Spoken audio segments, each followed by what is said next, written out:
প্রিয় ভাইরা, আজকে এই তরুণদের মাঝে কয়েকটি কথা আমি বলতে চাই যে এই যে সরকার এই দেশের গণ মানুষের আকাঙ্ক্ষিত একটি সরকার,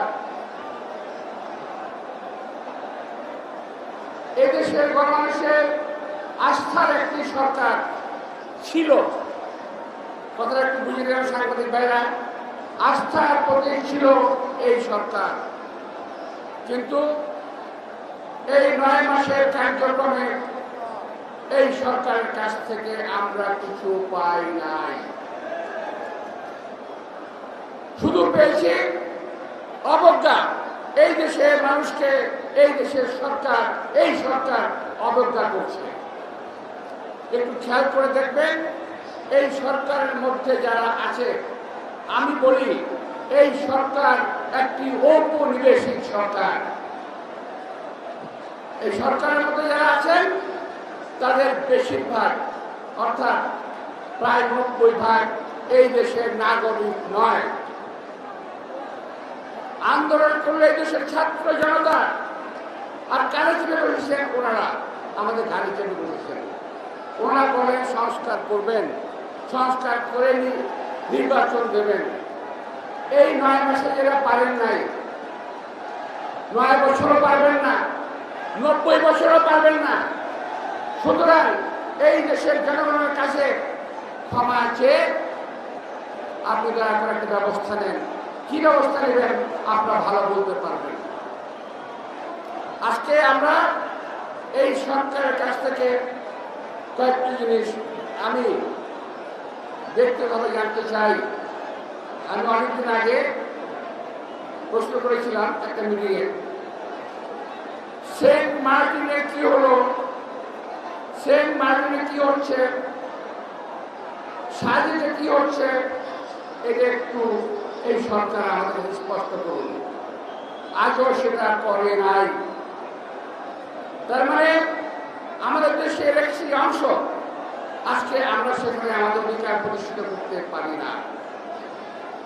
আজকে কথা হচ্ছে করিডোর নিয়ে।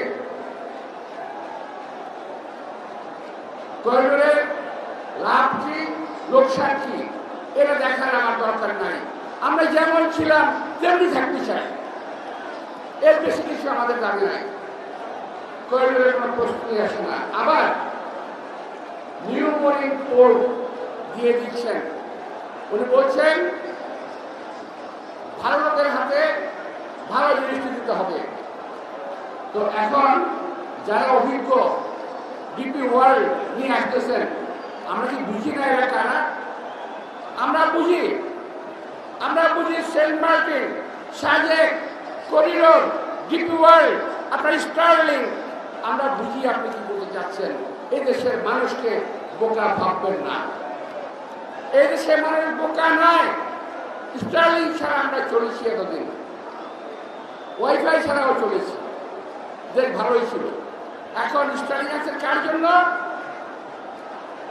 আছেন ওই আরাকান আর্মির জন্য। করিডোর কার জন্য? এখান দিয়ে আরাকান আর্মির মাল মশলা যাবে। সেন্ট মার্টিন কার জন্য? বিদেশি কোন সেবাদাসদের হাতে তুলে দেওয়ার জন্য। প্রিয় ভাইরা, এই তরুণ সমাজ, এই যুবক সমাজ যদি আমার কথা বুঝে থাকেন, একজন তরুণ বেঁচে থাকতে হলে বেঁচে থাকতো এই দেশে ভৌগোলিক অখণ্ডতা আমরা কখনো বিঘ্নিত হতে দেব না। কেউ যে বলেন বাংলাদেশের মানচিত্র পরিবর্তন হয়ে যেতে পারে, আমি একটু জানতে চাই কি ধরনের পরিবর্তন হবে। মানচিত্র কি বড় হবে না ছোট হবে? এটা কিন্তু আপনি ব্যাখ্যা করবেন। ওদের কাজ কর্ম কথাবার্তায় মানুষের ভিতরে, দেশপ্রেমিক মানুষের ভিতরে আজকে ভীতির সঞ্চার হয়েছে। আমরা যখন ভোটের কথা বলি, ওরা তখন সংস্কারের কথা বলেন, 9 মাসে সংস্কার করতে পারলেন না। আমরা যখন কাজের কথা বলি, তখন ওরা অপকর্মের কথা বলেন, আপনারা শেষ করতে পারেন না, আপনার কোনো কাজ শেষ করতে পারবেন না। কারণ আপনারা এখন সকলে এই সরকারের অভ্যন্তরে মাথা থেকে পছন্দ হয়েছে, এই সরকারের মাথা থেকে পছন্দ হয়েছে, নিচ পর্যন্ত পৌঁছে গেছে।